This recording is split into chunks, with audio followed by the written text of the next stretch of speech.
Yeah,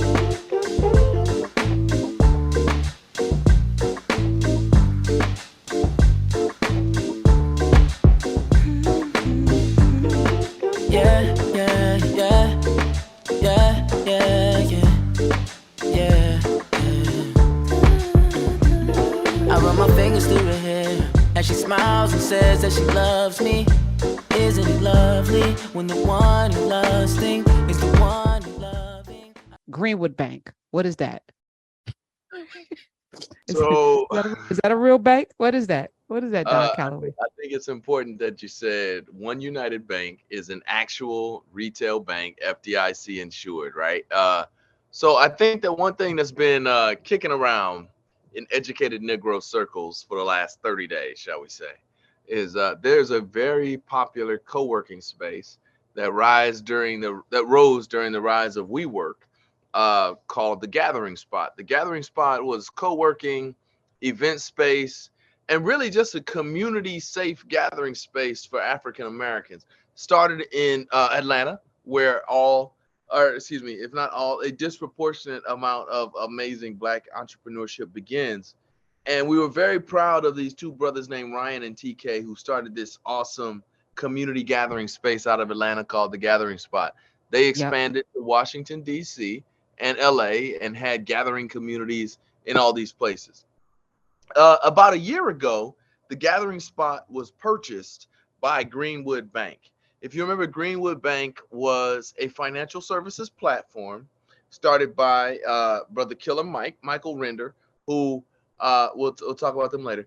A brother named Killer Mike, a brother named Paul Judge, Judge, Morehouse graduate, astute and accomplished finance career he had. And they stood up something called Greenwood Bank. Now, it was, of course, named after Greenwood community in Florida, the movie, all that. No. Is it not Tulsa? It's not named after Tulsa, I'm Oklahoma, sorry, Greenwood? correct. Tulsa, Okay. Tulsa. All I'm right. thinking about the movie in You're talking about Florida. Rosewood. You're thinking about Rosewood. Rosewood. Forgive me. Yes. I got those confused. Yes, nothing to do with Rosewood, but was named after the corner of Greenwood, Archer, and Pine, Black Wall Street in Tulsa, Oklahoma. Greenwood, Archer, and Pine, aka Gap Band. Shout out to That's right. My Heart Was Yearning for Your Love. Is yearning, not past. And you dropped a bomb on me. He dropped the bomb on me. Baby. Uncle Charlie Wilson with a fantastic Tiny Desk concert in June, right? So Killer Mike, Paul Judge, and these brothers stood up a financial services platform called Greenwood Bank. And Greenwood Bank purchased the Gathering Spot, which a deeply committed community of Black entrepreneurs in Atlanta were sincerely dedicated to. We find out that Greenwood Bank, a couple of weeks ago, fired one of the founders of Gathering Spot after having purchased his company. Fired one of the founders and replaced him with a white man who will act as CFO. I think when that took place, a lot of folks on the internet Black Twitter sleuths, started to do the look through and realized something that those of us who exist in the banking space knew from the beginning, which that Greenwood was never a depository bank. We know Citizens Trust. We know One United, our great sponsor of this show. We know Liberty Bank. We know Citizens Trust in Atlanta and Carver in Savannah. Carver. There are so Carver and many yeah. existing Black depository banks, right? Institutions, FDI insured, who have existed to lend to Black communities for years. Greenwood is not one of them. Greenwood is a marketing institution which exists to bring Black retail dollars, retail deposits, right, into a depository institution which has no way to access Black retail banking dollars in any other circumstance. So in this case, once the Gathering Spot purchased, once Greenwood Bank purchased the Gathering Spot, folks started doing the look through, pulling that little thread of who owns the Gathering Spot. And the Gathering Spot is indeed owned by Killer Mike and Paul Judge, but the depository bank is an incredibly white institution, lily white institution in Washington State, not Washington, D.C., Washington State, right? Which has an entirely white executive team and ownership structure. Now, in fairness to Greenwood, No, you know what? Hold on. hold on. And let me fully disclose, y'all. I have not really done an ounce of research on Greenwood Bank because I rock with One United. So there's no reason. When I first started this journey here, I invited every Black owned bank and many of those platforms onto the show because I wanted us to, bring our power into one place and then use the banks to be an anchor in communities and building communities. Because I wanted to actually rebuild Black Wall Street brick by brick into every community that we live in, because I felt like we needed an anchor bank to do that. So I talked, and One United, to their credit, was like, hey, I got such a good response for being on your show. Can I sponsor? Can we come in as an advertiser? So that started our journey. It was like 8 years ago. But I've been seeing this, and then Killer Mike is so problematic to me, even though I hear his latest album is really good, but I've never been a huge, it's not my cup of tea, to be honest with you. But I and he's been on the show, been very respectful, and I feel like, he's a broken clock. Sometimes he's got very good points, and then sometimes he lets Bill Maher use the N-word. I don't know what to make of him. I just don't, he's out there talking with Trump and them, and then over here, talking greasy about, I don't know where his allegiance lies. And I'm not from Atlanta. I hear he does great things, maybe in Atlanta. I'm not sure. And I'm not ever going to disparage anybody who is doing good work in the community. But I'm just like, I didn't know what this was. So I got other things to do. So I thank you for bringing this to the forefront. Maybe I'll lean in more, but you've, given me a thread to pull if I needed to.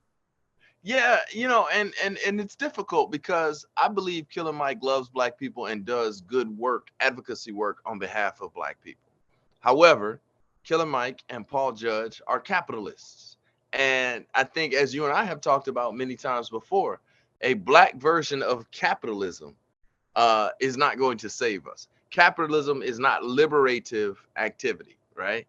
And so enriching and empowering Black men, and it's always straight Black men, to enrich themselves by Black affinity, that's not going to save the Black community, right? And this is just another example of that. And frankly, I think the Greenwood Bank was not a bad idea. Setting up a retail structure which is teaching Black people to save, teaching Black people to support Black-owned institutions, but they very easily could have created the necessary banking partnership with Citizens Trust Bank, located in Atlanta, with Liberty Bank, located in New Orleans, with One United Bank, who is the sponsor of this show, with Carver, based in Savannah. There are Black banking options, right? Such that when the hood inevitably was lifted, as it's going to do, we would have seen that this is not a pass-through to enrich white fund managers or to enrich white banks with our deposits. So I think that was a major mistake, and I would question why Killer Mike and Paul Judge didn't do that. I would also suggest that had they put the work into genuinely creating Greenwood to be a marketing juggernaut such that it would have been the primary place for Black deposits nationwide, ultimately, they would have been the bank. If you are the one creating all the deposits, just do a little bit more work and you would have been the bank.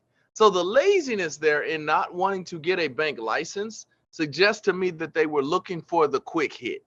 The laziness combined with the idea that you're partnering with a white bank suggests that you wanted to get the quick hit, take these Black banks, take these Black deposits, put them into a white bank and cash out, sell very quickly. And listen, I'm a venture capitalist myself. I want the quick exit. I want the high velocity, high return exit, but I will not do that at the expense of Black people. And I will not do that while waving the flag of Black affinity. So I think Killer Mike, and listen, I love Michael Render. I think Michael Render is a passionate and articulate advocate on behalf of Black people. I'm proud of Paul Judge and all that he's accomplished in his career of finance. But our community has faith in the Gathering Spot, who is currently at odds with Greenwood Bank. So I think Michael Render, who I love, and Paul Judge, who I have great respect for, have some explaining to do in what was their role in transitioning Black wealth to white institutions. And I will say this, because I don't know all of the details, as I just admitted. Because I do believe that Mike Render likes Black people. I'm to your point. I do think that sometimes we get caught in a vortex of not just the quick money, but you don't do enough of the research. So maybe you believe what people are telling you, you know, and it seems good, and you can justify it because you know what you're going to do with the money, right? So for him, maybe it's him putting programs in the community, this and this and that. So you're going to overlook maybe certain things because you know the greater good that you are going to serve. I think we tell that narrative to ourselves when we make deals. But I do think, you know, some of us, I feel like this, which is why I kind of try to stay in my lane.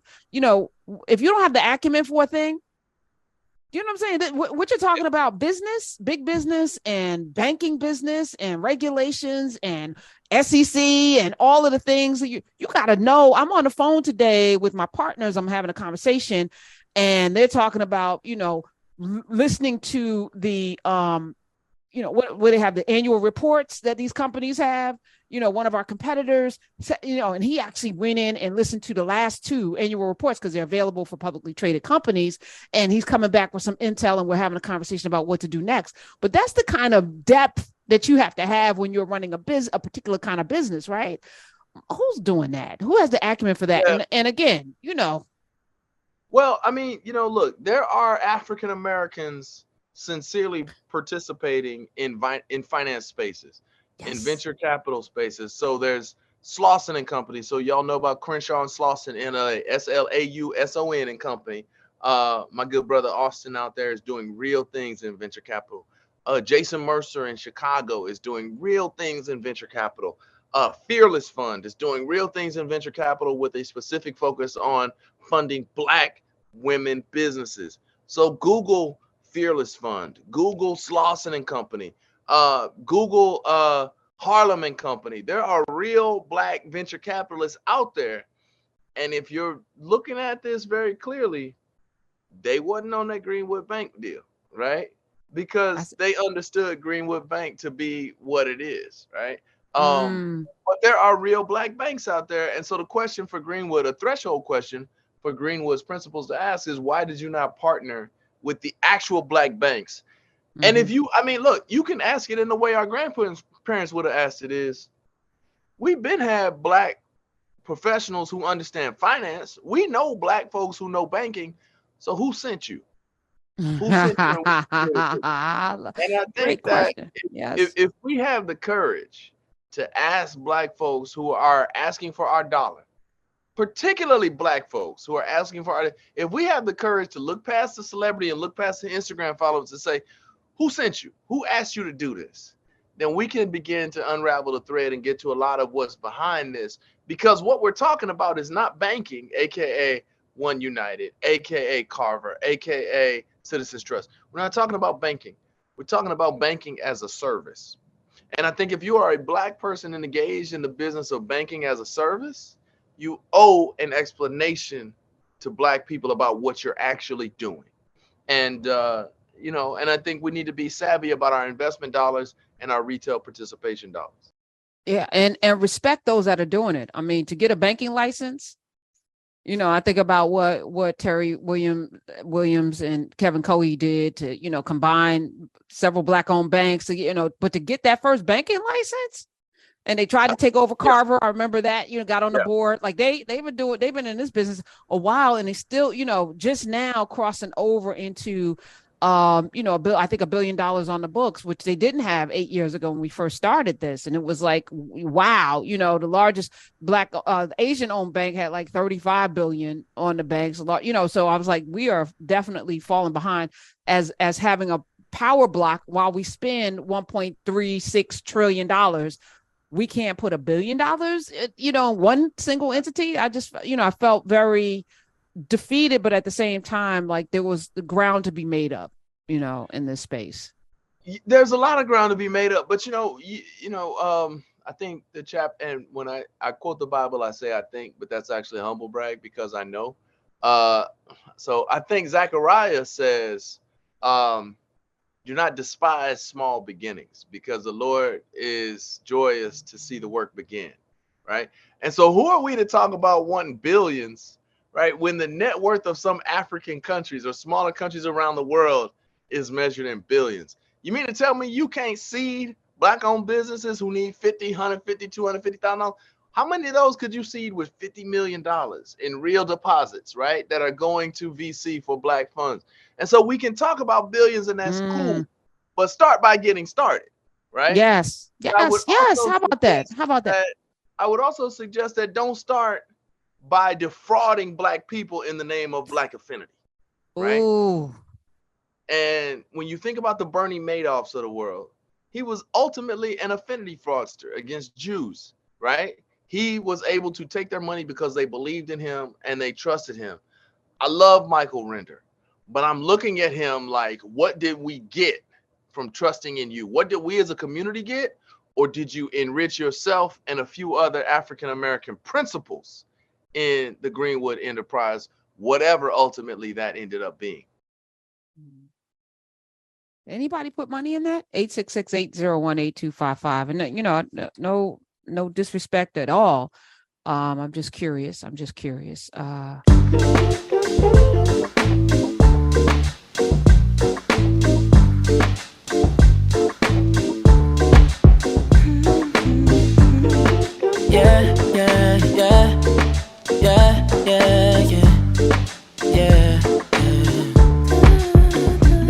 I run my fingers through her hair, and she smiles and says that she loves me. Isn't it lovely when the one you're lusting is the one